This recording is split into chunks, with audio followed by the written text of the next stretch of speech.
आपका यूनिक प्रज्ञान यूट्यूब परिवार में मैं प्रज्ञान सर हार्दिक स्वागत करता हूं, वंदन करता हूं, अभिनंदन करता हूं। प्यारे साथियों, अगर आप बिहार शिक्षक भर्ती परीक्षा की तैयारी कर रहे हैं तो आपके लिए वीडियो होने वाला है काफी महत्वपूर्ण, क्योंकि आज के इस वीडियो में हिंदी के वस्तुनिष्ठ प्रश्नों का करने वाले हम लोग वस्तुनिष्ठ अध्ययन। तो यह प्रैक्टिस सेट हल करना प्रारंभ करें। इससे पूर्व अगर वीडियो को पहली बार देख रहे हैं अथवा चैनल पर नए हैं तो कृपया चैनल को सब्सक्राइब, वीडियो को लाइक और शेयर करना बिल्कुल न भूलें। तो बिना समय गंवाए प्रारंभ करेंगे पाठचर्या को और देखेंगे प्रैक्टिस सेट का आज का पहला प्रश्न। साहित्य जन समूह के हृदय का विकास है, किसने कहा था? साहित्य जन समूह के हृदय का विकास है, यह किसने कहा था? और इस प्रश्न का जवाब आपने अगर सेलेक्ट कर लिया है, इसको हिंदी साहित्य में एडिशन के रूप में प्रसिद्ध कौन है? बालकृष्ण भट्ट जी। तो बी विकल्प के साथ बिल्कुल सही जवाब। अगला प्रश्न, प्रश्न संख्या 2। दूसरा प्रश्न है कि हमीर रासो के रचनाकार पूछा जा रहा है। हमीर रासो का रचनाकार अगर आपने सेलेक्ट कर लिया है किसको? सारंगधर को। तो विकल्प ए इस प्रश्न का राइट आंसर है। हमीर रासो को आचार्य शुक्ल जी, आचार्य रामचंद्र शुक्ल जी जोधराज की रचना मानते हैं। जोधराज की रचना मानते हैं। वहीं राहुल सांकृत्यायन जी, राहुल सांकृत्यायन राहुल सांकृत्यायन जी इस रचना को जज्जल कवि की मानते हैं। जज्जल कवि की रचना मानते हैं राहुल सांकृत्यायन जी। वैसे ज्यादातर लोग हमीर रासो का रचनाकार सारंगधर को मानते हैं। ये विकल्प राइट आंसर है। आगे बढ़ते हैं और देखते हैं प्रश्न संख्या 3 कि निम्नलिखित में से कौन सी काव्य कृति लोक गेय काव्य है? इसका आपको जवाब बताना है। तीसरे प्रश्न का राइट आंसर क्या बनेगा? दिए गए विकल्पों में अगर आपने सेलेक्ट कर लिया है किसको? 23 अध्यायों में विभक्त परमाल रासो, जो कि आल्हा खंड नाम से इसका एक भाग प्रकाशित है, जगनिक द्वारा लिखा गया है। जगनिक द्वारा लिखा गया है। विकल्प ए को चुन लिया तो राइट आंसर के साथ हैं आप। परमाल रासो का एक खंड जो है आल्हा खंड के नाम से भी प्रसिद्ध है। चौथा प्रश्न है कि प्रथम साहित्य अकादमी पुरस्कार 1955 ईस्वी में माखनलाल चतुर्वेदी को किस काव्य कृति के लिए प्रदान किया गया था? चौथे प्रश्न का राइट आंसर क्या बनेगा? प्रश्न संख्या 4 का सही जवाब अगर आपने चयनित कर लिया है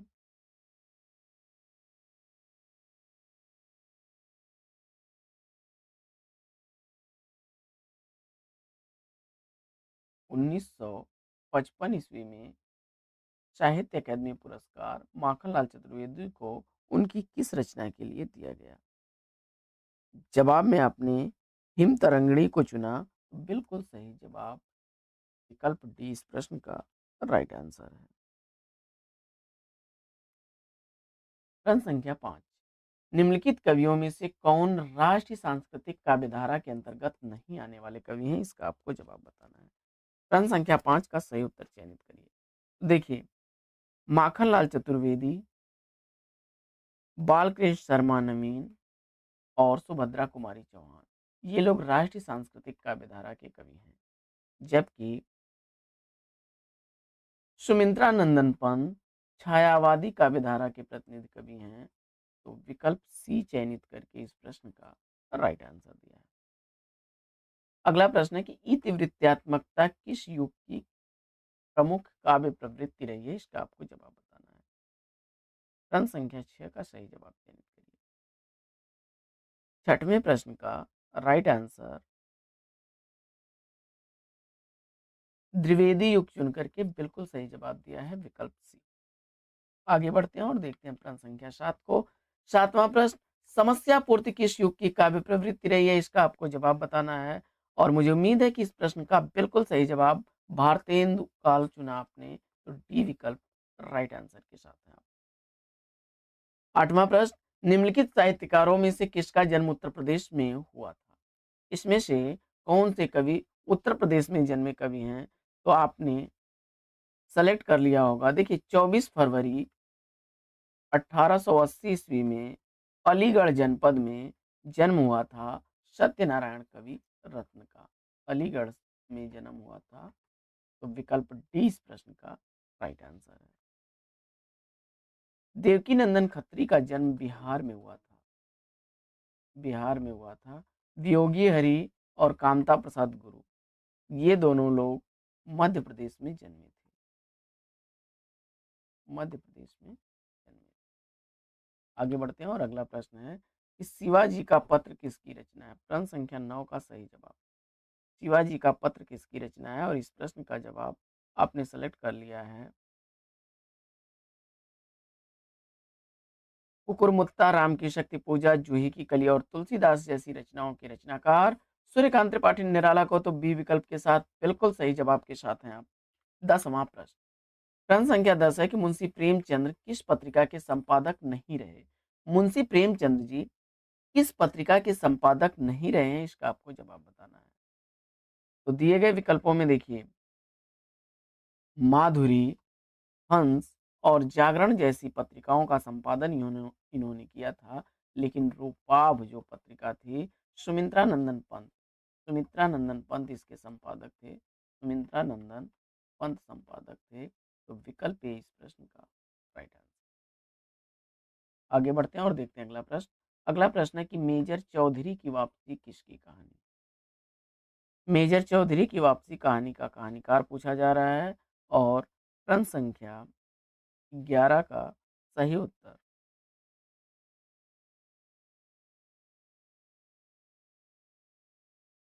आपने सेलेक्ट किया है अज्ञे जी को।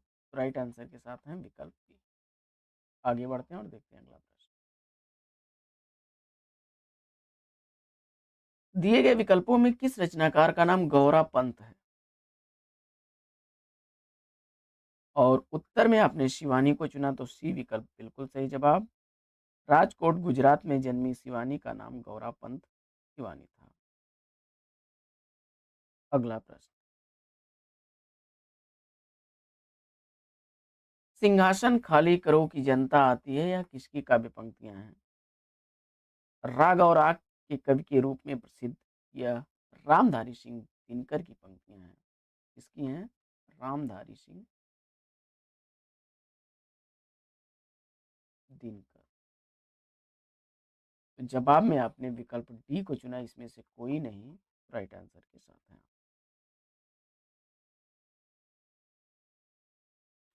प्रश्न संख्या 14। 14वां प्रश्न है कि राष्ट्रगीत में भला कौन वह भारत भाग्य विधाता है? फटा सुपन्ना पहने जिसका गुण हर चरना गाता है, यह काव्य पंक्ति किसकी है? प्रश्न संख्या 14 का सही जवाब, मुझे उम्मीद है कि अधिनायक कविता से अवतरित यह पंक्तियां रघुवीर सहाय की हैं। ये विकल्प चुना होगा आपने राइट आंसर के साथ है। प्रश्न संख्या 15। 15वां प्रश्न है कि निम्नलिखित में से कौन आदिकाल के अंतर्गत आने वाले कवि हैं? प्रश्न संख्या 15 का सही जवाब विद्यापति को चुना, तो बी विकल्प बिल्कुल सही जवाब। प्रश्न संख्या 16। 16वां प्रश्न है कि डॉक्टर रामकुमार वर्मा ने हिंदी साहित्य का आरंभ कब से माना है? हिंदी साहित्य के आलोचनात्मक इतिहास जो कि 1938 ईस्वी में प्रकाशित हुआ था, उसके अनुसार उन्होंने 693 से 1693 ईस्वी तक के कालखंड को विवेचित किया है। और विकल्प ए को अगर आपने चुना तो राइट आंसर है 693। प्रश्न संख्या 17 है कि इनमें से कौन सा ग्रंथ लौकिक चरित काव्य माना जाता है? लौकिक चरित काव्य कौन सा ग्रंथ माना जाता है? प्रश्न संख्या 17 का सही जवाब, मुझे उम्मीद है कि आपने धनपाल द्वारा लिखे गए ग्रंथ भविष्यत कथा को चुना, तो भविष्यत कहा विकल्प ए राइट आंसर है। प्रश्न संख्या 18 है कि पृथ्वीराज रासो में पृथ्वीराज के पिता कौन है? प्रश्न संख्या 18 का सही जवाब। और इस प्रश्न का सही उत्तर आपने सेलेक्ट कर लिया है किसको? पृथ्वीराज रासो के अनुसार पृथ्वीराज के पिता के रूप में आपने किसको सेलेक्ट किया?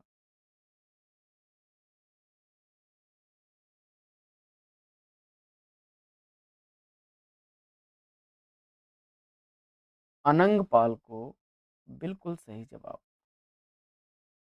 विकल्प डी इस प्रश्न का राइट आंसर है।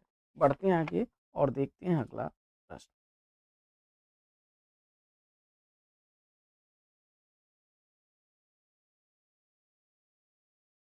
क्षमा करें साथियों, अनंग पाल उनके नाना थे। अनंग पाल उनके नाना थे। सोमेश्वर विकल्प 20 का राइट आंसर है। अनंग पाल की जो पुत्री थी इंद्रावती, उसका विवाह सोमेश्वर से हुआ था और सोमेश्वर के पुत्र थे पृथ्वीराज। तो विकल्प इसका बी राइट आंसर है। आइए बढ़ते हैं आगे और देखते हैं अगला प्रश्न। अगला प्रश्न है कि संत साधना का साहित्यिक रूप कहाँ पर प्रयुक्त होता है? प्रश्न संख्या 19 का सही जवाब अगर आपने कलेक्ट कर लिया है महाराष्ट्र के पढ़रपुर को, तो सी विकल्प के साथ राइट आंसर के साथ है। आइए बढ़ते हैं आगे और देखते हैं प्रश्न संख्या 20 को। 20वां प्रश्न है कि आचार्य शुक्ल ने प्रेमाख्यानक परंपरा का हिंदी में प्रथम प्रवर्तक कवि किसे माना? प्रश्न संख्या 20 का सही जवाब अगर आपने चयनित कर लिया है कुतुबन की रचना मृगावती से, तो राइट आंसर है विकल्प सी। अगला प्रश्न।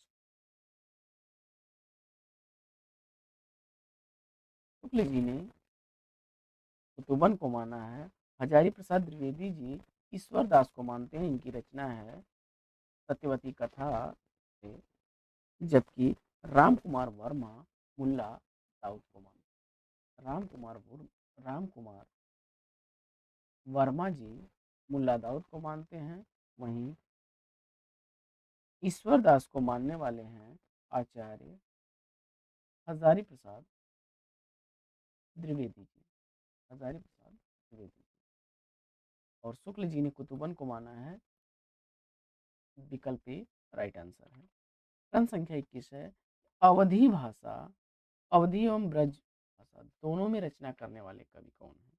अवधी एवं ब्रज दोनों ही भाषाओं में रचना करने वाले रचनाकार पूछा जा रहा है।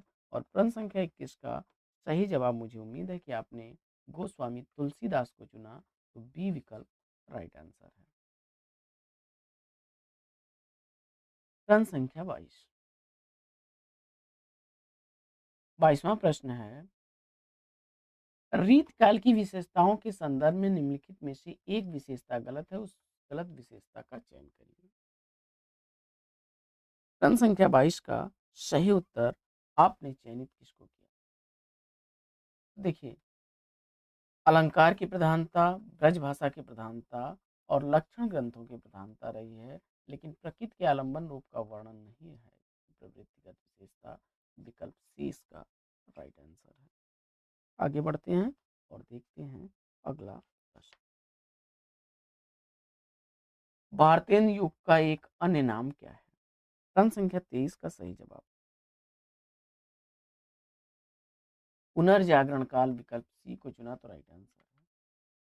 आगे प्रश्न संख्या 24 है कि अंग्रेज राज सुख साज सजे शब भारी, अब पै धन विदेश चली जाती है अति ख्वारी।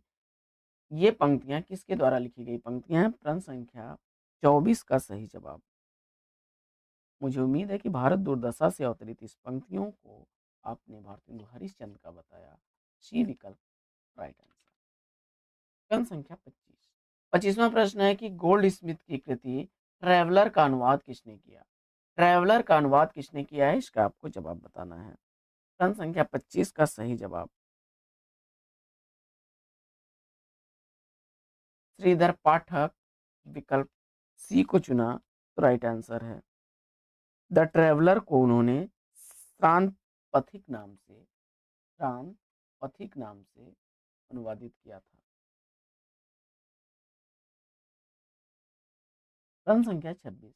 26वां प्रश्न है कि द्विवेदी युग का वह साहित्यकार जिन्हें कविता कामिनी कांत, भारतेंदु प्रगेंदु, साहित्य सुधाकर जैसी उपाधियों से विभूषित किया गया। 26वें प्रश्न का सही जवाब क्या बनेगा? और इस प्रश्न का जवाब आपने सेलेक्ट कर लिया होगा द्विवेदी युग के प्रसिद्ध कवि नाथूराम शर्मा शंकर को। तो विकल्प ए इस प्रश्न का राइट आंसर है।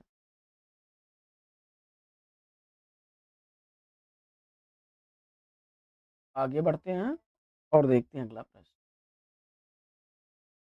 प्रश्न संख्या 27। 27वां प्रश्न है कि मधुप उपनाम से काव्यानुवाद करने वाले कवि इसमें से कौन है? मधुप उपनाम से रचना करने वाले कवि कौन है? जवाब में आपने मैथिली शरण गुप्त को चुन करके इस प्रश्न का बिल्कुल सही जवाब दिया। प्रश्न संख्या 28 है कि इनमें से कौन सी रचना अयोध्या सिंह उपाध्याय हरिऔध की नहीं है? अयोध्या सिंह उपाध्याय की हरिऔध की रचना इसमें से कौन सी नहीं है? तो आपने इस प्रश्न का जवाब देखिए, विचित्र विवाह किसकी है? रामचरित उपाध्याय की है। रामचरित उपाध्याय की है। बाकी वैदेही वनवास, चुपते चौपते और चोखे चौपते, ये अयोध्या सिंह उपाध्याय हरिऔध की रचना है। ये विकल्प इस प्रश्न का बिल्कुल सही जवाब। राष्ट्र भारती, देवदूत, देव सभा, विचित्र विवाह, ये सब रचनाएं किसकी हैं? रामचरित उपाध्याय की। आगे बढ़ते हैं और देखते हैं अगला प्रश्न। अगला प्रश्न है कि छायावाद की निम्नलिखित विशेषताएं हो सकती हैं। तो देखिए, छायावाद की इसमें से विशेषता कौन सी नहीं है, इसका आपको चयन कर लेना है। विकल्प आपका तुरंत सही हो जाएगा। प्रश्न संख्या 29 में देखिए, इतिवृत्तात्मकता यह द्विवेदी युग की विशेषता रही है। इसको कैंसिल कर दीजिए। और विशेषण, विपर्य, स्वच्छंद भावावेश और मूर्त विधान, ये तीनों विकल्प सही हैं। विकल्प ए राइट आंसर। अगला प्रश्न, बढ़ते हैं आगे और देखते हैं अगले प्रश्न।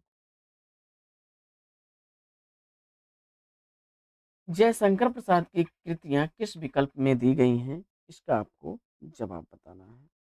जयशंकर प्रसाद की रचनाएं किस विकल्प में दी गई हैं? नीरजा सांद गीत स्मृति की रेखाएं पद के साथ ही किसकी हैं? महादेवी वर्मा। झरना लहर ध्रुव स्वामी स्कंद गुप्त, यह प्रसाद जयशंकर प्रसाद की रचना है। परिमल गीतिका प्रबंध का तुलसी, ये निराला की रचनाएं हैं। सूर्यकांत त्रिपाठी निराला की। और पल्लव गुंजन युग वाणी ग्राम्य, ये रचनाएं सुमित्रा नंदन पंत की हैं। पंत की रचना है। तो विकल्प बी के साथ आप गए, राइट आंसर चुना है आपने। अगला प्रश्न है कि तेरा वैभव देखूं या जीवन का क्रंदन देखूं, यह पंक्ति किसकी है? प्रश्न संख्या 31 का सही जवाब महादेवी वर्मा, विकल्प सी को चुना आपने, तो राइट आंसर है। अगला प्रश्न है कि निम्नलिखित पुस्तकों में से किसकी भूमिका को छायावाद का घोषणा पत्र कहा जाता है? इसका आपको जवाब बताना है। प्रश्न संख्या 32 का सही जवाब पल्लव, विकल्प बी को चुना आपने, तो राइट आंसर है। अगला प्रश्न है कि वैद्यनाथ मिश्र किसका वास्तविक नाम था? प्रश्न संख्या 33 का सही जवाब वैद्यनाथ मिश्र किसका वास्तविक नाम था? और इस प्रश्न का सही जवाब, मुझे उम्मीद है कि आपने किसको चुना होगा? बाबा नागार्जुन को। बाबा के नाम से भी ये प्रसिद्ध है, बाबा नागार्जुन। ये विकल्प इसका राइट आंसर है। अगला प्रश्न, नई कविता के प्रमुख लक्षण पूछा जा रहा है। तो नई कविता के प्रमुख लक्षणों में आपने अगर सेलेक्ट किया है इसको, विकल्प ए को, बिल्कुल सही जवाब के साथ हैं।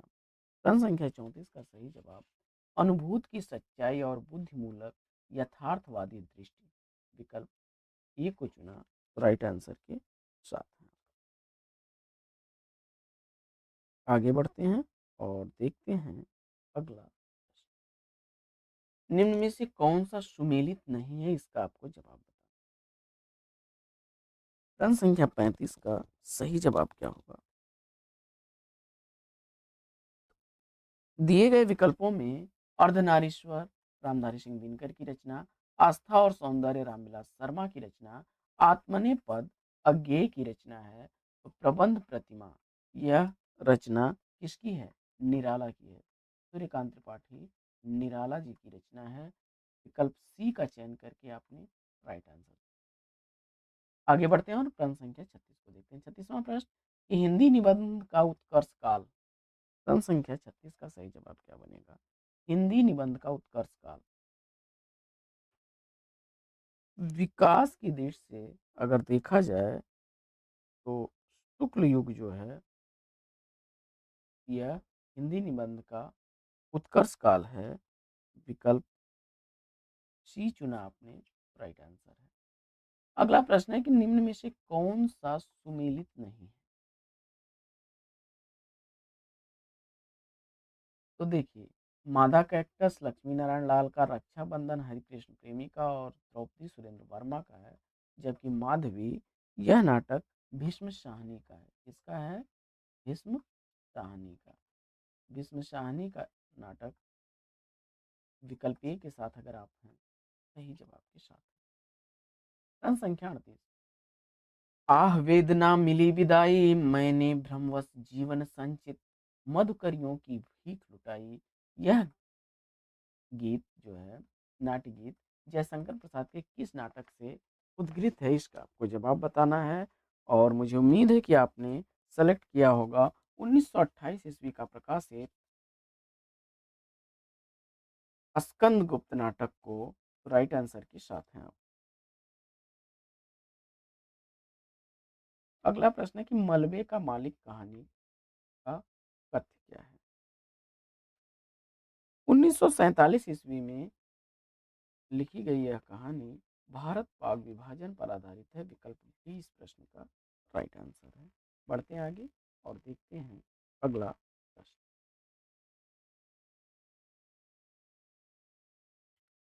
प्रश्न संख्या 40 है, सोमा बुआ किस कहानी के मुख्य पात्र है? कई बार परीक्षाओं में रिपीट हुआ है।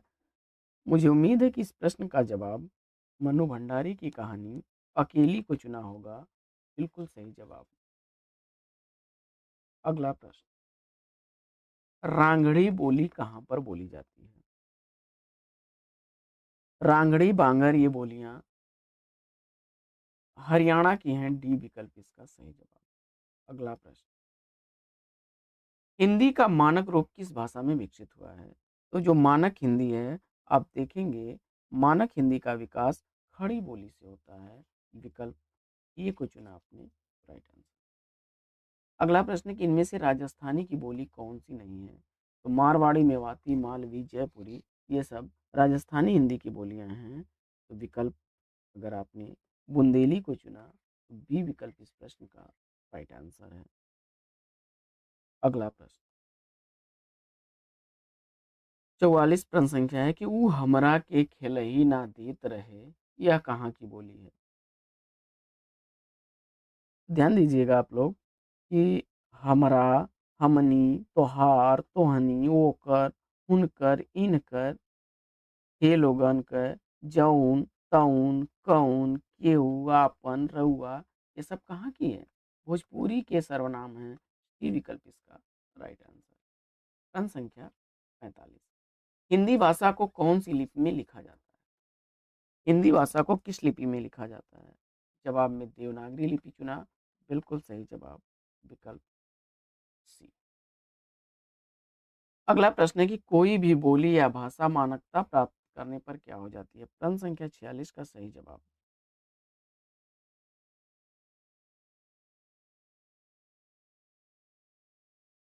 सरल हो जाती है। विकल्प बी इसका राइट आंसर।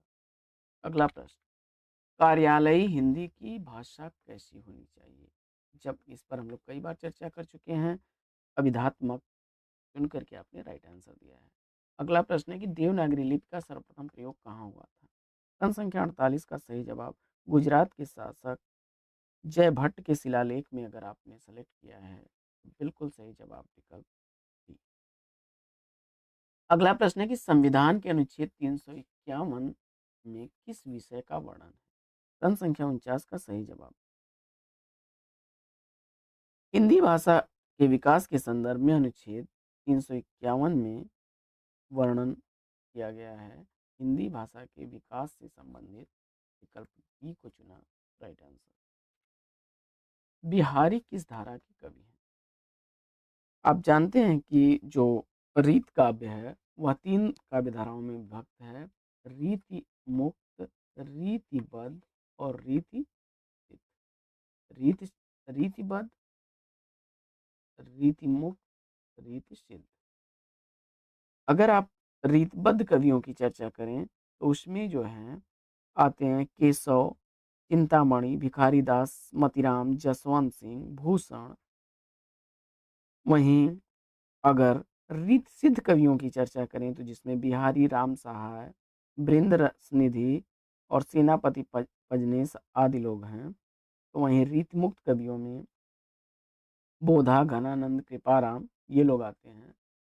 तो बिहारी रीत सिद्ध काव्य धारा के कवि हैं। विकल्प ए इस प्रश्न का राइट आंसर। आगे बढ़ते हैं और अगला प्रश्न देखते हैं। प्रश्न संख्या 51।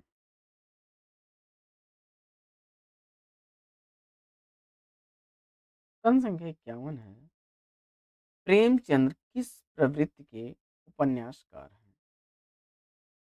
प्रेमचंद किस प्रवृत्ति के उपन्यासकार हैं, इसका आपको जवाब बताना है। और इस प्रश्न का सही उत्तर आपने आदर्शोन्मुख, यथार्थवादी ई विकल्प को चुना। राइट आंसर है। प्रेमचंद्र के कुछ प्रमुख उपन्यासों की अगर बात की जाए तो सेवा सदन, प्रेमाश्रम, प्रेमाश्रम, रंगभूमि, गबन, गोदान, कायाकल्प, निर्मला आदि हैं। प्रेमचंद का एक चर्चित उपन्यास है जो अक्सर परीक्षाओं में पूछा जाता है। अधूरा उपन्यास इनका कौन सा है? अधूरा उपन्यास इनके द्वारा लिखा गया मंगलसूत्र है। मंगलसूत्र उपन्यास यह अधूरा है मुंशी प्रेमचंद का उपन्यास। आगे बढ़ते हैं और देखते हैं अगला प्रश्न। अगला प्रश्न है कि अंग्रेजी स्वच्छंदतावादी काव्य का प्रभाव हिंदी की किस काव्य धारा पर दिखाई पड़ता है? प्रश्न संख्या 52 का सही जवाब मुझे उम्मीद है कि आपने सेलेक्ट किया होगा इस पर, छायावादी काव्य धारा पर। 1918 से 1936 ईस्वी के समय काल में छायावादी काव्य पुष्पित पल्लवित हुआ। तो विकल्प सी राइट आंसर है। छायावाद के प्रमुख कवियों में प्रसाद पंत, निराला वर्मा हैं।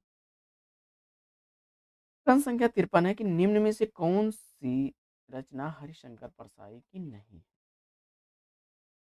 निम्न में से वह रचना आपको सेलेक्ट करना है जो हरिशंकर परसाई की नहीं।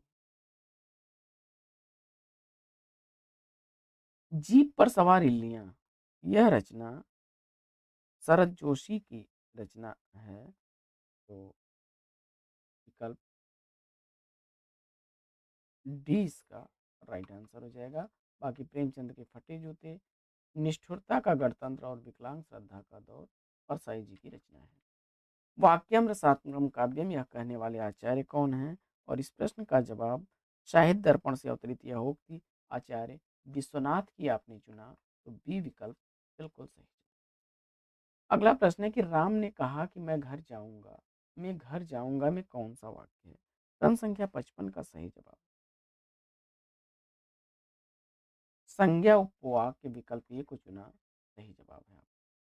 अगला प्रश्न है कि दिए गए विकल्पों में से शुद्ध शब्द चयनित करना है। वर्तनी के दृष्टि से अगर देखा जाए तो यानी शब्द विकल्प ए शुद्ध है, जबकि वाल्मीकि जो लिखा गया है इसमें बड़ी की मात्रा होगी और द्वंद्व में यहाँ पर वह छूटा हुआ है। इसके बाद उज्जवल में डबल ज बन जाएगा उज्जवल, उज्जवल। तो विकल्प ए के साथ, राइट आंसर के साथ है। दिए गए विकल्पों में से शुद्ध शब्द चयनित करना है। तो जिजीविका होता है या जिजीविषा होता है। विकल्प आपने सेलेक्ट की इसको, बी को, बी विकल्प इसमें शुद्ध है। अगला प्रश्न है कि निम्नलिखित विकल्पों में से सभी शब्द व्यक्तिवाचक संज्ञा कौन से? व्यक्तिवाचक संज्ञा के रूप में इसमें रामचरितमानस, गंगा और राम, ये विकल्प को चुना राइट आंसर के साथ है। अगला प्रश्न है कि कौन सा शब्द अव्ययी भाव समास का उदाहरण है? प्रश्न संख्या 59 का सही जवाब आपने अगर चयनित कर लिया है आमरण को, तो डी विकल्प राइट आंसर है। मोती का तत्सम रूप मुक्ता अगर चुना है आपने, तो सी विकल्प राइट आंसर है। अगला प्रश्न है कि आम खाया जाता है में कौन सा वाक्य है?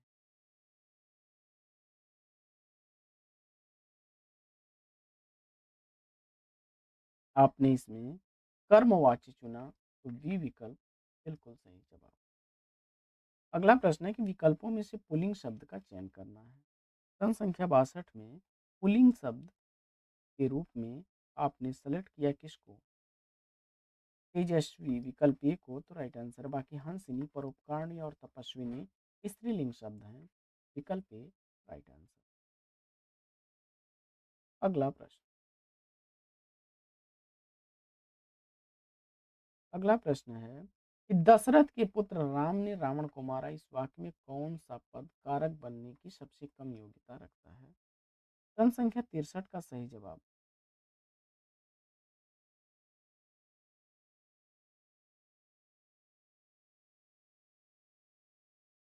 विकल्प आपने सेलेक्ट किसको किया है? प्रश्न संख्या 63 का राइट आंसर आपने सेलेक्ट कर लिया है दशरथ को, बिल्कुल सही जवाब विकल्प सी। अगला प्रश्न, अगला प्रश्न है कि निम्नलिखित में से कौन सा शब्द तत्सम है? प्रश्न संख्या 64 का सही जवाब आपने किसको चुना? अमूल्य, तो विकल्प डी राइट आंसर है। अगला प्रश्न है कि निम्नलिखित में से कौन सा शब्द तत्सम है? तत्सम शब्द के रूप में आपने प्रश्न संख्या 65 में अग्र शब्द को चुना, तो विकल्प ए राइट आंसर हो जाएगा।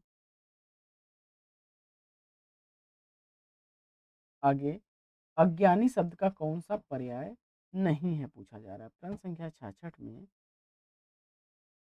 अज्ञ के जो पर्याय होते हैं वह अज्ञानी, बेसमझ होता है, अनभिज्ञ होता है, मूर्ख, पागल, ये सब होते हैं। तो प्रश्न संख्या 66 में राइट आंसर आपने भिज्ञ को चुना, तो बी विकल्प राइट आंसर है। इसका अर्थ होता है भिज्ञ का अर्थ प्राज्ञ, समझदार, बुद्धिमान, अक्लमंद, मेधावी, विज्ञ। आगे मौसम आज कुछ सुहावना सा है, वाक्य में सुहावना शब्द किसका परिचय है? सुहावना विशेषता बता रहा है, विशेषण है, विकल्प सी इसका राइट आंसर है। अगला प्रश्न है कि अभी अभी राधा सो गई, कैसा वाक्य है जिसमें तुरंत कार्य के समाप्त होने का बोध हो? वहां पर क्या है? आसन्न भूत, विकल्प ई को चुना राइट आंसर। अगला प्रश्न है कि मंगल भवन या मंगल हारी, द्रवहु सुदशरथ है अजीर बिहारी, इन पंक्तियों में छंद पूछा जा रहा है, कौन सा है? तो आपने इसका जवाब चौपाई छंद को चुना, विकल्प बी राइट आंसर है। आगे माला फेरत जुग भया फिरान मन का फेर, कर का मन का डारी दे, मन का फेर, इस दोहे में अलंकार पूछा जा रहा है। प्रश्न संख्या 70 का सही जवाब, यहाँ मन का शब्द जो है इसके एक से अधिक मन का, और मन का यानी मन का, हृदय का, हृदय का, और मन का यानी माला, माले का जो दाना होता है उसे भी मन का कहते हैं, मणिका जिसको। तो एक शब्द की पुनरावृत्ति हो और अर्थ अलग अलग हो, वहां पर यमक अलंकार होता है। डी विकल्प राइट आंसर।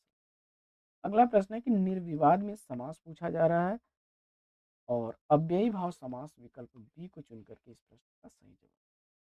अगला प्रश्न है कि धातुस्मा में प्रयुक्त संधि पूछा जा रहा है। प्रश्न संख्या 72 का सही जवाब। धातु धन उष्मा यानी उ और उ मिलकर के दीर्घ हो रहे हैं। विकल्प सी को चुना। देखिए, धातु प्लस उष्मा, इसमें उ और ओ मिल करके बड़ा उ हो रहा है, दीर्घ हो रहा है। ये विकल्प राइट आंसर है।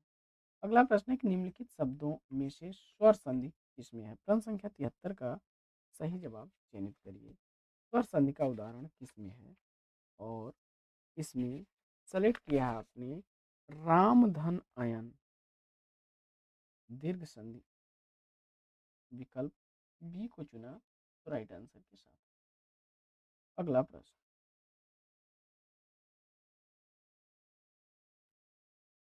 अगला प्रश्न है कि दिए गए वाक्य में प्रयुक्त अलंकार के भेद का चयन करके सही विकल्प का चयन करना है आपको। तो ऊंचे घोर मंदिर के अंदर रहने वाली ऊंचे घोर मंदिर के अंदर रहाती है, कंदमूल भोग करें कंदमूल भोग करें, 3 बेर खाती थी वे 3 बेर खाती हैं, नग्न जड़ाती थी वे नग्न जड़ाती हैं। तो काफी चर्चित उदाहरण है और मुझे उम्मीद है कि इस प्रश्न का सही जवाब आपने यमक को चुना होगा। ये विकल्प राइट आंसर। अगला प्रश्न है कि एक बूंद सहसा उछली किस विधा की रचना है। 1960 ईस्वी की प्रकाशित यह रचना अज्ञेय जी का यात्रा साहित्य है। अज्ञेय जी का यात्रा वृतांत है। विकल्प ए को चुना आपने तो राइट आंसर के साथ है। अगला प्रश्न है कि अष्टयाम के कवियों में प्रथम नियुक्त कीर्तनकार कवि कौन थे। जवाब में आपने कुंभन दास को चुना तो विकल्प डी राइट आंसर है। अगला प्रश्न है कि जायसी द्वारा लिखा गया पद्मावत कैसा काव्य है। प्रश्न संख्या 77 का सही जवाब रूपक काव्य चुना आपने। सी विकल्प इसका राइट आंसर है। 57 सर्गों का यह महाकाव्य है जिसमें पद्मावती, प्रज्ञा का, नागमती, दुनिया के गोरख धंधा का, अलाउद्दीन माया का, रत्नसेन जीव या मन का, चित्तौड़ तन का और हीरामन जो तोता होता है वह गुरु का तथा सिंघल द्वीप हृदय का प्रतीक है। आगे बढ़ते हैं और अगला प्रश्न देखते हैं। अगला प्रश्न है कि बसो मेरे नैनन में नंदलाल, यह किसकी पंक्तियां हैं। काफी चर्चित पंक्तियां हैं और मीराबाई उत्तर चुनकर के इस प्रश्न का बिल्कुल सही जवाब दिया है। आगे बढ़ते हैं और देखते हैं अगला प्रश्न। अगला प्रश्न है कि दुर्व्यवहार शब्द में प्रयुक्त उपसर्ग पूछा जा रहा है। दुर्व्यवहार में उपसर्ग कौन सा है। प्रश्न संख्या 79 का सही जवाब, मुझे उम्मीद है कि आपने दुह उपसर्ग चुना होगा तो विकल्प ए राइट आंसर है। और आगे का विलोम पूछा जा रहा है। अज्ञ शब्द का विलोम विज्ञ बनेगा। विकल्प ए इस प्रश्न का राइट आंसर हो जाएगा। साथियों, आज की पाठचर्या कैसी लगी कमेंट्स करके जरूर बताइए। पहले प्रश्न को, पहला प्रश्न, आरी नींद लाल को आजा उसको करके प्यार सुला जा, यह काव्य पंक्तियां किस रचनाकार की हैं, इसका आपको जवाब बताना है। और मुझे उम्मीद है कि दिए गए विकल्पों में आधुनिक काल के सूरदास कवि सम्राट के रूप में प्रसिद्ध अयोध्या सिंह उपाध्याय हरिऔध को चुना तो बी विकल्प इस प्रश्न का बिल्कुल सही जवाब। अयोध्या सिंह उपाध्याय हरिऔध जी को आधुनिक काल का सूरदास गणपत चंद्रगुप्त जी ने कहा है। अगला प्रश्न है कि जीर्ण जनपद प्रबंध काव्य के रचनाकार कौन है। प्रश्न संख्या 2 का सही उत्तर चयनित करिए। जीर्ण जनपद अलौकिक लीला जैसे प्रबंध काव्यों की रचना करने वाले हैं भारतेंदु काल के कवि बद्री नारायण चौधरी प्रेमघन। विकल्प ए इस प्रश्न का बिल्कुल सही जवाब। बढ़ते हैं आगे और देखते हैं प्रश्न संख्या 3 को। तीसरा प्रश्न है कि निम्नलिखित कवियों में से कौन अकबर के दरबारी कवि नहीं थे, इसका आपको जवाब बताना है। तीसरे प्रश्न का सही जवाब आपको चयनित करना है और दिए गए विकल्पों में मुझे उम्मीद है कि आपने सेलेक्ट कर लिया किसको। प्रश्न संख्या 3 का सही जवाब हरिदास को। डी विकल्प राइट आंसर है। ये वही हरिदास हैं जिन्होंने निम्बार्क संप्रदाय का प्रवर्तन किया, जो बाद में टट्टी संप्रदाय के नाम से भी जाना जाता है। ये अकबर के दरबारी कवि नहीं है। प्रश्न संख्या 4, किस पत्रिका को 20वीं शताब्दी के आरंभिक चरण का विश्वकोश कहा जाता है? चौथे प्रश्न का सही उत्तर चयनित करिए और इस प्रश्न का सही उत्तर अगर आपने सेलेक्ट कर लिया है किसको, 20वीं शताब्दी के आरंभिक चरण का विश्वकोश सरस्वती पत्रिका को कहा जाता है। विकल्प ए बिल्कुल सही जवाब। प्रश्न संख्या 5, पांचवा प्रश्न, मोची राम किसकी कविता है? इसका आपको जवाब बताना है। तो आपने इस कविता की एक चर्चित पंक्ति भी सुनी होगी कि बाबूजी मेरी निगाह में न कोई छोटा है न कोई बड़ा है, मेरे लिए हर आदमी एक जोड़ी जूता है, जो मेरे सामने मरम्मत के लिए खड़ा होता है। तो हिंदी में यंगरी यंग मैन के रूप में भी इन्हें जाना जाता है। जवाब में आपने सुदामा पांडे धूमिल विकल्प ए को चुन करके बिल्कुल सही जवाब दिया है। प्रश्न संख्या 6, छठवां प्रश्न, भारतवर्षो उन्नति कैसे हो सकती है? यह निबंध रचना किसकी है? तो यह निबंध किसका है? भारतेंदु हरिश्चंद्र जी का है। डी विकल्प सही जवाब।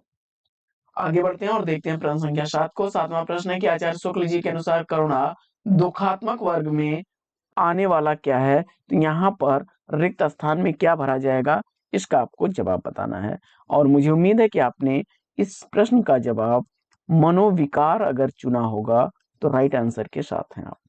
सी विकल्प सही जवाब। प्रश्न संख्या 8,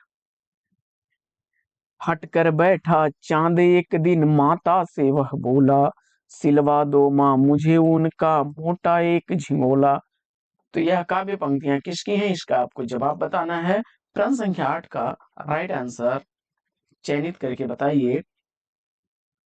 हटकर बैठा चांद एक दिन माता से वह बोला, सिलवा दो माँ मुझे उनका मोटा एक झिंगोला। और जवाब में इस प्रश्न का आपने सेलेक्ट कर लिया है रामधारी सिंह दिनकर को, तो बी विकल्प के साथ बिल्कुल सही जवाब। चांद का कुर्ता पढ़ा होगा आप लोगों ने बचपन में। आगे बढ़ते हैं और देखते हैं अगला प्रश्न। धर्मवीर भारती द्वारा रचित अंधा युग किस विधा की रचना है? 1955 ईस्वी की लिखी गई अंधा युग रचना गीत नाट्य है। ये विकल्प इस प्रश्न का बिल्कुल सही जवाब। इस रचना में महाभारत के युद्ध के 18वें दिन की युद्ध कथा का वर्णन किया गया है। आगे बढ़ते हैं और देखते हैं प्रश्न संख्या 10, बाला था जब सबको भाया, बढ़ा हुआ कुछ काम न आया। यह काव्य पंक्तियां किसकी हैं? और जवाब में आपने अमीर खुसरो को चुना, तो डी विकल्प चुन करके इस प्रश्न का राइट आंसर दिया है। आगे बढ़ते हैं और देखते हैं प्रश्न संख्या 11 को। 11वां प्रश्न है कि निम्नलिखित साहित्यकारों में से सबसे कम आयु किसकी रही है? इसमें से इसका आपको जवाब बताना है। 11वें प्रश्न का सही उत्तर आपने भारतेंदु हरिश्चंद्र विकल्प डी को चुना, तो राइट आंसर है। इनका जीवन काल 1850 से 1885 तक का रहा और 35 वर्ष की अल्प आयु में ही यह चले गए। जयशंकर प्रसाद जी जो हैं, इनका जन्म होता है 1889 ईस्वी में और 1937 ईस्वी में इनका देहावसान हो जाता है। वहीं गजानन माधव मुक्तिबोध 1917 ईस्वी में जन्म लिए थे और 1964 ईस्वी में इनका देहावसान 47 वर्ष की आयु में हो गया। मुंशी प्रेमचंद 1880 में जन्म लिए और 1936 ईस्वी में इनका देहावसान हो गया। आगे बढ़ते हैं और देखते हैं अगला प्रश्न। प्रश्न संख्या 12, 12वां प्रश्न है कि लाल तारा के रचनाकार कौन है? प्रश्न संख्या 12 का सही जवाब आपको चयनित करना है और इस प्रश्न का राइट आंसर किसको चुना आपने? तो चिता के फूल, गेहूं और गुलाब, कैदी की पत्नी, जंजीरें और दीवारों जैसी रचनाओं के रचनाकार राम वृक्ष बेनीपुरी को चुनकर के इस प्रश्न का राइट आंसर दिया है आपने। 13वां प्रश्न, प्रश्न संख्या 13 है कि रामधारी सिंह दिनकर की प्रसिद्ध काव्य कृति रश्मिरथी की कथा वस्तु कहां से ली गई है? रामधारी सिंह दिनकर की जो रचना रश्मिरथी है उसकी कथा वस्तु कहां से ली गई है? तो जवाब में महाभारत चुना आपने, तो डी विकल्प के साथ राइट आंसर के साथ हैं आप। आगे अगला प्रश्न है प्रश्न संख्या 14, देव द्वारा लिखा गया देवचरित किसके जीवन से संबंधित प्रबंध काव्य है? 14वें प्रश्न का सही जवाब कृष्ण को चुना आपने, कृष्ण से संबंधित विकल्प बी सही जवाब है। आगे बढ़ते हैं और देखते हैं प्रश्न संख्या 15 को। 15वां प्रश्न, सीता को प्रधानता देकर लिखा गया काव्य सीतायन के रचयिता कौन है?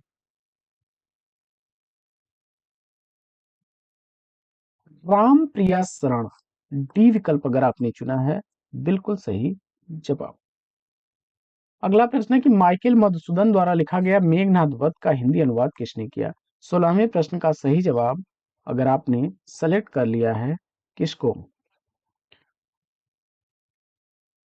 माइकल मधुसूदन द्वारा लिखे गए मेघनाद वध का हिंदी अनुवाद किया था मैथिली शरण गुप्त जी ने, विकल्प ए राइट आंसर। प्रश्न संख्या 17, रामधारी सिंह दिनकर की प्रसिद्ध रचना का नाम क्या है? 17वें प्रश्न का सही जवाब ज्ञानपीठ पुरस्कार से सम्मानित यह रचना उर्वशी है, विकल्प 20 प्रश्न का राइट आंसर है। 1972 ईस्वी में उर्वशी के लिए दिनकर जी को ज्ञानपीठ पुरस्कार दिया गया था। बढ़ते हैं आगे और देखते हैं अगला प्रश्न।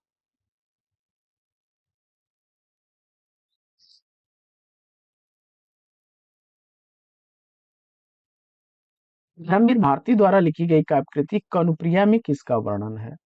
धर्मवीर भारती द्वारा लिखी गई चर्चित रचना कनुप्रिया 1959 ईस्वी की प्रकाशित रचना है और इस रचना में राधा के नवीन रूप का चित्रण है। ये विकल्प इस प्रश्न का सही जवाब।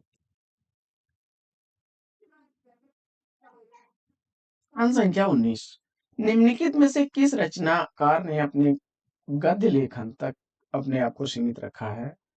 प्रश्न संख्या 19 का सही जवाब मुंशी प्रेमचंद उत्तर चुना आपने, तो सी विकल्प बिल्कुल सही जवाब। अगला प्रश्न है कि सोए पलाश देखेंगे शीर्षक नवगीत संग्रह के रचनाकार कौन है? प्रश्न संख्या 20 का सही जवाब। प्रश्न संख्या 20 का सही जवाब आपने सेलेक्ट कर लिया है किसको? नचिकेता को, तो विकल्प ए इस प्रश्न का राइट आंसर है। देखिए पलाश नाम से अन्य रचनाएं भी हैं, जैसे पूरब खिले पलाश, यह रविंद्रनाथ त्यागी का व्यंग संग्रह है। अकेला पलाश मेहरुन्निसा परवेज की रचना है। वहीं जाने कितने रंग पलाश के मृदुला वाजपेयी द्वारा लिखा गया उपन्यास है। पलाश वन नाम से नरेंद्र शर्मा का काव्य संकलन है। यानी सोए पलाश दहकेंगे यह रचना किसकी है? नचकेता की है। वहीं पूरब खिले पलाश यह रचना किसकी है? पूरब खिले पलाश रचना रविन्द्रनाथ त्यागी की है, जो व्यंग साहित्य है। वहीं अकेला पलाश मेहरुन्निसा परवेज का उपन्यास है। तो पलाश वन नरेंद्र शर्मा द्वारा काव्य संकलन लिखा गया है। तो जाने कितने रंग पलाश के मृदुला वाजपेयी द्वारा लिखा गया उपन्यास है। प्रश्न संख्या 21, श्रीधर पाठक द्वारा रचित कौन सी रचना इसमें से नहीं है? और इस प्रश्न का जवाब श्रीधर पाठक द्वारा रचित इसमें से जो रचना नहीं है उसके रूप में आपने वैदेही वनवास को चुना, बिल्कुल सही जवाब। अयोध्या सिंह उपाध्याय, अयोध्या सिंह उपाध्याय हरिऔध द्वारा लिखा गया है यह, डी विकल्प सही जवाब। अगला प्रश्न है कि चंडी चरित किसकी विशिष्ट साहित्यिक रचना है? गुरु गोविंद सिंह उत्तर चुना आपने, तो ए विकल्प इस प्रश्न का बिल्कुल सही जवाब। आगे बढ़ते हैं और देखते हैं अगला प्रश्न। प्रश्न संख्या 23। 23वां प्रश्न, रहीम द्वारा लिखा गया मदनाष्टक की भाषा क्या है? और इस प्रश्न का जवाब आपने सेलेक्ट कर लिया है ब्रज भाषा, तो विकल्प सी बिल्कुल सही जवाब है। अगला प्रश्न है कि इनमें से कौन सा सुमेलित नहीं है? प्रश्न संख्या 24 का सही जवाब पंडित अंबिका दत्त व्यास द्वारा लिखी गई रचना इसमें है आनंद मंजरी, और दिया गया विकल्प बाल मुकुंद गुप्त है, तो डी विकल्प इसका सही जवाब हो जाएगा। आनंद मंजरी अंबिका दत्त व्यास की रचना है। अंबिका दत्त व्यास की रचना है। बाकी गीत गोविंदानंद यह भारतेंदु की, नागरी नीरद प्रेमघन और पृथ्वीराज प्रयाण राधा कृष्ण दास। आगे फिर है कि निम्न में से कौन सा सुमेलित नहीं है? प्रश्न संख्या 25 का सही जवाब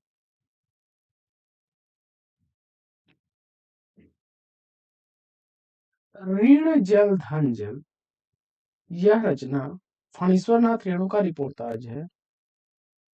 फणीश्वर नाथ रेणुका रिपोर्ताज है। धर्मवीर भारती द्वारा युद्ध यात्रा, जुलूस रुका है विवेकी राय का और तूफानों के बीच रांगे राघव की रचना है, तो विकल्प भी सही जवाब। अगला प्रश्न है कि बोलती प्रतिमा के रचनाकार इसमें से कौन है?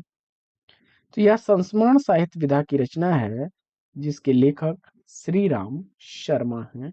विकल्प बी राइट आंसर। बनारसी दास चतुर्वेदी का संस्मरण है हमारे आराध्य, तो पद्म सिंह शर्मा का पद्म पराग। अगला प्रश्न है कि निम्न में से कौन सी रचना महादेवी वर्मा की नहीं है? प्रश्न संख्या 27 का सही जवाब वे दिन वे लोग शिव पूजन सहाय की रचना है। विकल्प बी इस प्रश्न का राइट आंसर है। आगे बढ़ते हैं और देखते हैं प्रश्न संख्या 28 की महादेवी वर्मा जी ने किस रचना में पशु पक्षियों के रेखाचित्र प्रस्तुत किए हैं? और 28वें प्रश्न का सही जवाब मेरा परिवार विकल्प डी को चुना, सही जवाब के साथ है। 1972 ईस्वी की लिखी गई यह रचना, जिस रेखाचित्र में उन्होंने पशु पक्षियों के चित्र उकेरे हैं। पद के साथ ही कृति में उन्होंने क्या किया है कि समकालीन लेखकों का संस्मरणात्मक रेखाचित्र लिखा है। 1956 ईस्वी का प्रकाशन वर्ष है। बढ़ते हैं आगे और देखते हैं अगला प्रश्न।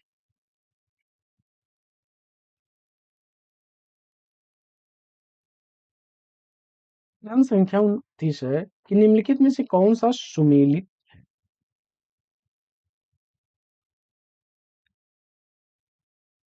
कौन इसमें सही सुमेलित है?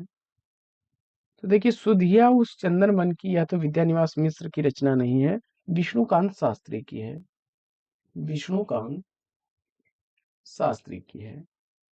जिनके साथ जिया, यह अमृतलाल नागर की है। अमृतलाल नागर की रचना है। वहीं भूलते हुए चेहरे यह कन्हैयालाल मिश्र की रचना है। कन्हैयालाल मिश्र की रचना है। कन्हैयालाल मिश्र प्रभाकर। वहीं समय के पांव बिल्कुल सही जवाब है, विकल्प डी माखनलाल चतुर्वेदी की रचना है। अगला प्रश्न है कि ठेठ हिंदी में उपन्यास लिखने वाले कौन हैं? प्रश्न संख्या 30 का सही जवाब अगर आपने सेलेक्ट कर लिया है अयोध्या सिंह उपाध्याय,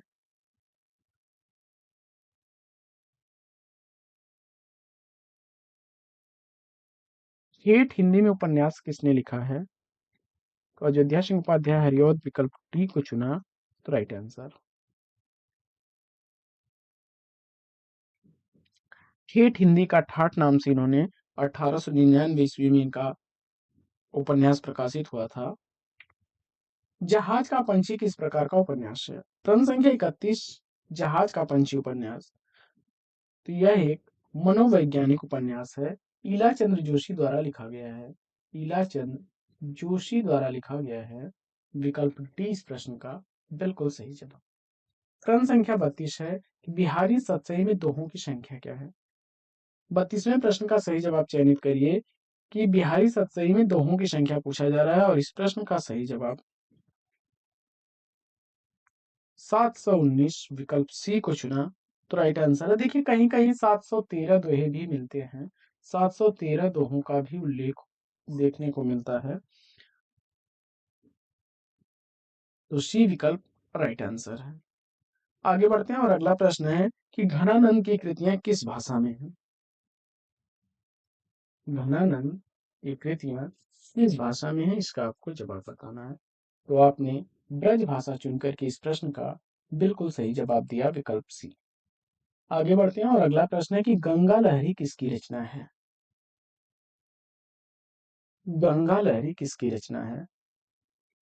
प्रश्न संख्या 34 का सही जवाब तो हिम्मत बहादुर बिरदावली, पद्माभरण, जगत विनोद, प्रबोध पचासा जैसी रचनाओं के रचनाकार पद्माकर को चुना आपने, तो बिल्कुल सही जवाब विकल्प बी। अगला प्रश्न है कि नैन नचाई कहो मुस्काई, लला फिर हो खेलन होरी। कुछ पंक्तियां इस प्रकार हैं, होली के संदर्भ में सवैया है कि भाग की भीरे अभीरन में गही गोविंद ले गई भीतर गोरी, भाई करी मन की पद्मा कर ऊपर नाई अबीर किरोरी, अछीन की पीताम्बर कमर तय सुविधा दई मीड़ी कपोलन रोरी, नैन नचाई कहो मुस्काई, लला फिर हो खेलन होरी। तो प्रश्न संख्या 35 का सही जवाब पद्माकर अगर आपने चुना है, बिल्कुल सही जवाब विकल्प सी राइट आंसर है इनका। अगला प्रश्न है कि निम्नलिखित में से अष्टछाप के कवि कौन नहीं है। तो नंददास और सूरदास छित स्वामी अष्टछाप के कवि हैं। मलुक दास को अगर चुना तो ये ज्ञानाश्रयी शाखा के कवि हैं, ज्ञानाश्रयी शाखा के कवि हैं। विकल्प 20 प्रश्न का राइट आंसर है।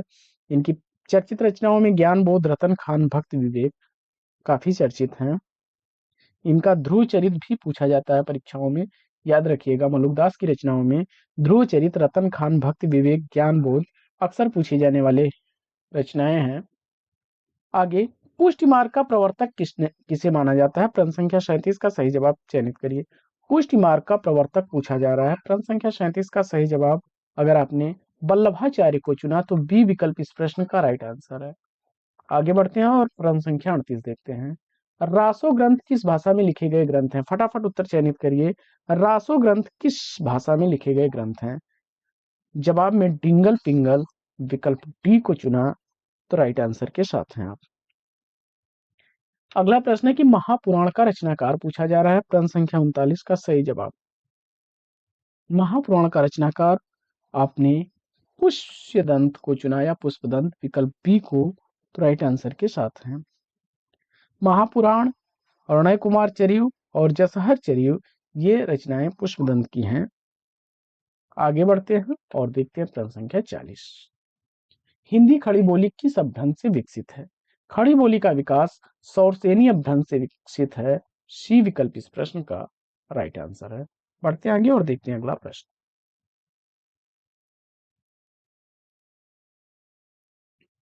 प्रश्न संख्या 41। मथुरा, आगरा, जौनपुर, ग्वालियर आदि क्षेत्रों में निम्नलिखित में से कौन सी बोली बोली जाती है, इसका आपको जवाब बताना है। प्रश्न संख्या 41 का सही जवाब अगर आपने चुन लिया है किसको, ब्रज भाषा को, तो बिल्कुल सही जवाब विकल्प ए। अगला प्रश्न है कि हिंदी, हिंदू, हिंदुस्तान किस भाषा के शब्द हैं। फारसी भाषा जवाब चुनकर के इस प्रश्न का राइट आंसर दिया है। आगे बढ़ते हैं और देखते हैं अगला प्रश्न। अगला प्रश्न है कि कौरवी भाषा का उदय किससे हुआ है। जवाब में पश्चिमी हिंदी की प्रमुख बोली है कौरवी, जिसे खड़ी बोली की भी कहा जाता है, तो विकल्प ए राइट आंसर। छत्तीसगढ़ी किस भाषा की बोली है। छत्तीसगढ़ी का विकास देखिए, अवधी, बघेली और छत्तीसगढ़ी पूर्वी हिंदी की बोलियां हैं। विकल्प डी इस प्रश्न का राइट आंसर है। मारवाड़ी, जयपुरी, मालवी और मेवाती ये राजस्थानी हिंदी की बोलियां हैं। वहीं मैथिली, मगही, भोजपुरी यह बिहारी हिंदी की बोलियां हैं। जबकि पश्चिमी हिंदी के अंतर्गत कौरवी, ब्रजभाषा, बुंदेली, कन्नौजी आती हैं। खड़ी बोली जिसको आप कौरवी को कहते हैं। मेवाती की सुख भाषा वर्ग की बोली है, अभी इस पर हम लोग चर्चा कर रहे थे। मेवाती, मालवी, जयपुरी और मारवाड़ी राजस्थानी हिंदी की बोलियां हैं। बी विकल्प इस प्रश्न का बिल्कुल सही जवाब। आगे बढ़ते हैं और देखते हैं अगला प्रश्न। अगला प्रश्न है कि मागधी अपभ्रंश के से किस भारतीय भाषा का विकास इसमें से नहीं हुआ है? प्रश्न संख्या 46 का सही जवाब देखिए, मराठी भाषा का विकास महाराष्ट्रीय अपभ्रंश से हुआ है, तो डी विकल्प इस प्रश्न का सही जवाब। आगे बढ़ते हैं और प्रश्न संख्या 47 देखते हैं। भारत के संविधान के किस अनुच्छेद के अंतर्गत हिंदी को शासकीय भाषा घोषित किया गया? प्रश्न संख्या 47 का सही जवाब भारतीय संविधान के भाग 17 अनुच्छेद 343 के अनुसार विकल्प बी को चुना, तो राइट आंसर है। आगे, संविधान के अनुच्छेद 351 में किस विषय का वर्णन है? इस पर हम लोग शायद पिछले प्रश्न वीडियो में भी चर्चा किए थे। हिंदी भाषा के विकास संबंधित निर्देश, विकल्प डी को चुन लिया, सही जवाब है। आगे प्रश्न है कि भारत की प्रथम देश भाषा कौन सी है? प्रश्न संख्या 49 का सही जवाब पाली भाषा को चुना, तो बी विकल्प बिल्कुल सही जवाब। अगला प्रश्न है कि देवनागरी लिपि की सबसे बड़ी विशेषता क्या रही है? प्रश्न संख्या 50 का सही जवाब देखिए, देवनागरी लिपि की सबसे बड़ी विशेषता है कि यह वैज्ञानिक लिपि है और एक ध्वनि के लिए एक ही संकेत दिया गया है। डी विकल्प इस प्रश्न का राइट आंसर है। अगला प्रश्न, अमीय हलाहल मद भरे श्वेत श्याम रत्नार अजियत मरत झुकी झुकी परत जेह चितवत एक बार। प्रश्न संख्या 51 का सही जवाब पूछा जा रहा है कि यह पंक्तियां किस रचनाकार की हैं? अमी हलाहल मद भरे श्वेत श्याम रत्नार अजियत मृत झुकी झुकी परत चेह चितवत एक बार। गलती से कभी कभी इसको जो है लोग बिहारी का मान लेते हैं, लेकिन यह बिहारी की नहीं बल्कि रसलीन की रचना है। रसलीन का पूरा नाम सैयद गुलाम अली रसलीन था और ये उत्तर प्रदेश हरदोई के रहने वाले रीतकालीन कवि हैं। इनकी प्रसिद्ध रचना अंग दर्पण काफी चर्चित रचना है, अक्सर पूछी जाती है, तो बी विकल्प बिल्कुल सही जवाब। आगे बढ़ते हैं और देखते हैं अगला प्रश्न। अगला प्रश्न है, बरवय रामायण का रचनाकार पूछा जा रहा है। बरवय रामायण, तो बरवय रामायण किसके द्वारा लिखी गई रचना है? मुझे उम्मीद है कि बरवय रामायण का रचनाकार आपने तुलसीदास को चुना होगा, तो बी विकल्प बिल्कुल सही जवाब। आगे, निम्नलिखित में से अहिंदी भाषी कवियों में किसका संबंध असम से था? इसका आपको जवाब बताना है। प्रश्न संख्या 53 में सही जवाब आपने किसको चुना? शंकर देव को, तो ये वैष्णव संत थे और असम से संबंधित हैं। सी विकल्प इसका सही जवाब है। देखिए, नामदेव और ज्ञानेश्वर ये लोग महाराष्ट्र से संबंधित हैं। वहीं नरसिंह मेहता का संबंध गुजरात से है, जबकि चैतन्य महाप्रभु बंगाल से है।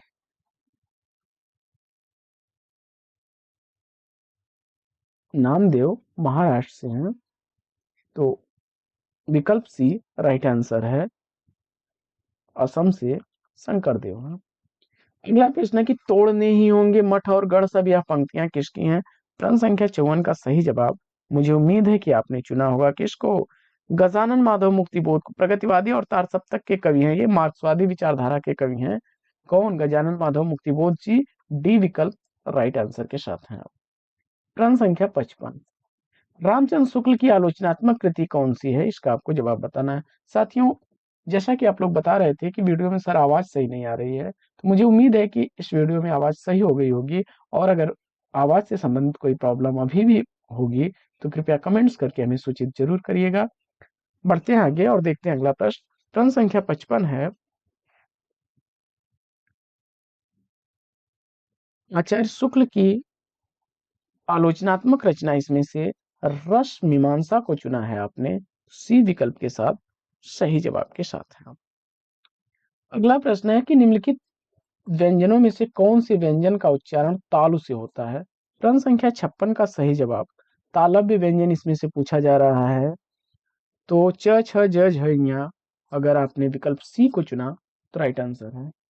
आगे दिए गए विकल्पों में से उत्कंठा के समानार्थी शब्द कौन सा है? प्रश्न संख्या 57 का सही जवाब, मुझे उम्मीद है कि आपने सेलेक्ट किया होगा किसको, उत्सुकता और अभिलाषा विकल्प ए को सही जवाब के साथ में।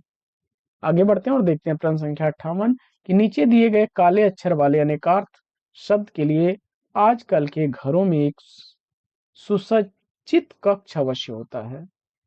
तो जो सुसज्जित कक्ष है, इसके लिए अगर आपने सेलेक्ट कर लिया है एक शब्द क्या, बैठक, तो डी विकल्प राइट आंसर है। आगे अपने मुंह मियां मिट्ठू बनना मुहावरे का अर्थ क्या है? अपने मुंह मियां मिट्ठू बनना मुहावरे का अर्थ अपनी प्रशंसा स्वयं करना, विकल्प ए को चुना तो राइट आंसर है।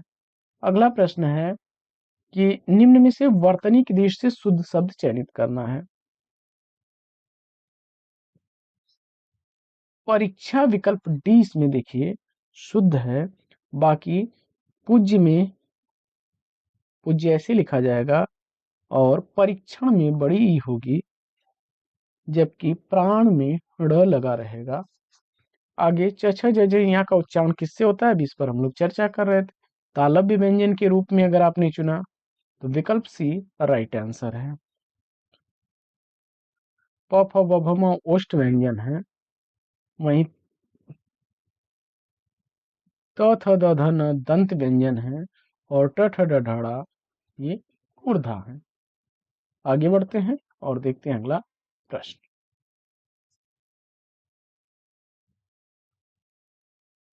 अगला प्रश्न है कि साधारण वाक्य के अंत में किस विराम चिन्ह का प्रयोग होता है? प्रश्न संख्या 62 का सही जवाब, पूर्ण विराम अगर चिन्ह को चुना है आपने तो ए विकल्प बिल्कुल सही जवाब। अगला प्रश्न है कि अपेक्षा का विलोम क्या बनेगा? प्रश्न संख्या 63 का सही जवाब, अपेक्षा का आपने सेलेक्ट कर लिया है उपेक्षा, विकल्प ए को तो राइट आंसर है। अगला प्रश्न है कि यह पुस्तक भी हाथों हाथ बिक गई, इसमें हाथों हाथ में पूछा जा रहा है कौन सा समास है? प्रश्न संख्या 64 का सही जवाब, अव्ययी भाव समास विकल्प बी को चुन लिया तो राइट आंसर है। अगला प्रश्न है कि उसने उसे छल से पराजित किया, इसमें छल से में कारक पूछा जा रहा है, यानी छल के द्वारा पराजित किया, तो यहाँ पर कर्ण कारक विकल्प बी को चुना तो राइट आंसर है। अगला प्रश्न है कि तत्सम शब्द इसमें से कौन सा है? प्रश्न संख्या 66 का सही जवाब, अमृत को चुना तो राइट आंसर है आपका विकल्प ए। इसका तत्सम बनेगा काष्ठ, माता का तत्सम क्या बनेगा, मातृ। और याद रखिएगा वानर शब्द जो है यह तत्सम है बंदर का। आगे नीचे दिए गए विकल्पों में से तत्सम शब्द चयनित करना है, तो आम्र शब्द विकल्प ए को चुना तो राइट आंसर है।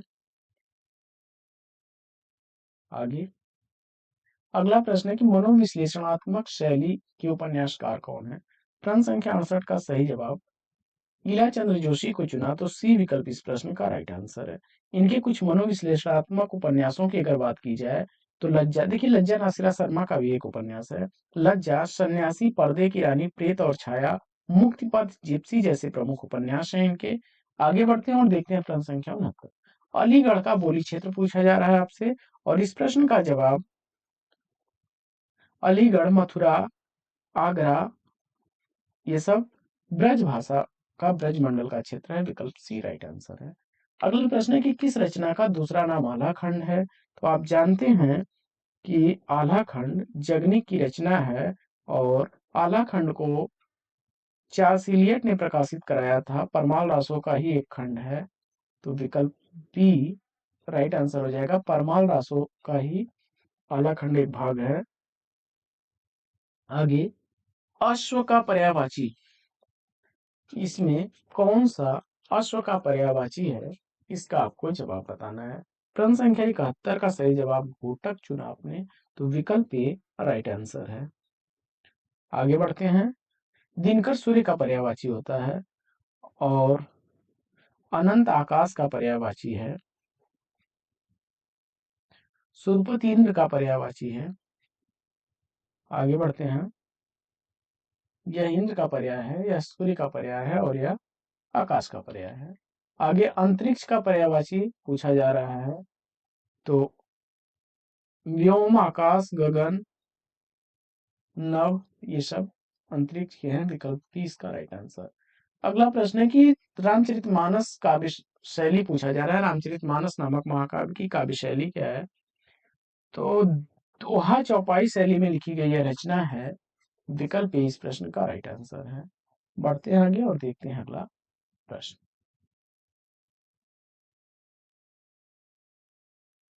अगला प्रश्न है कि जो मात्रिक श्रम छंद है, प्रत्येक चरण में 16 मात्राएं होती हैं, क्या कहलाता है? जवाब में आपने किसको चुना? सम मात्रिक छंद के रूप में चौपाई को 16 मात्राओं वाला, तो ये विकल्प राइट आंसर।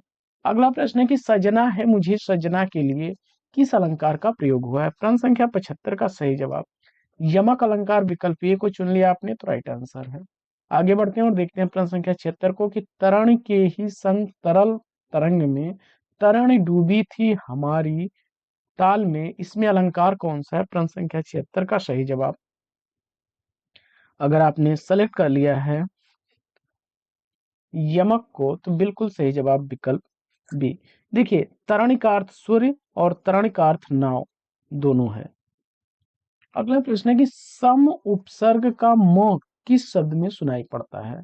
दिए गए विकल्प में संवाद को अगर आपने चुना, तो बी विकल्प राइट आंसर है। अगला प्रश्न है कि मुझे किस प्रकार का सर्वनाम है? तो मुझे, मैं, मैंने, यह उत्तम पुरुष, विकल्प ए को चुना, तो राइट आंसर है। अगला प्रश्न है कि मीरा जोर से हंसी, यह वाक्य किस क्रिया का समुचित उदाहरण है? मीरा जोर से हंसी, इसमें अकर्मक क्रिया होगी, विकल्प ए इस प्रश्न का राइट आंसर होगा। जिस क्रिया व्यापार में जो है क्या है, फल कर्ता पर पड़े और संचालन कर्ता करता है और फल भी कर्ता पर होता है, तो वह अकर्मक क्रिया होती है। आगे अगला प्रश्न है कि कौन सा वाक्य आसन्न भूतकाल में है? प्रश्न संख्या 80 का सही जवाब मैंने आम खाया है, विकल्प डी को चुना, तो राइट आंसर है। तो साथियों, आज का यह प्रैक्टिस सेट लेगा यहीं पर विराम। फिर मिलेंगे आपसे अगले वीडियो में एक नए प्रश्न, एक नए टॉपिक, एक नए अंदाज में। तब तक के लिए लेते हैं आपसे विदा। आपका जीवन मंगलमय हो। Best wishes, best of luck. जय हिंद साथियों।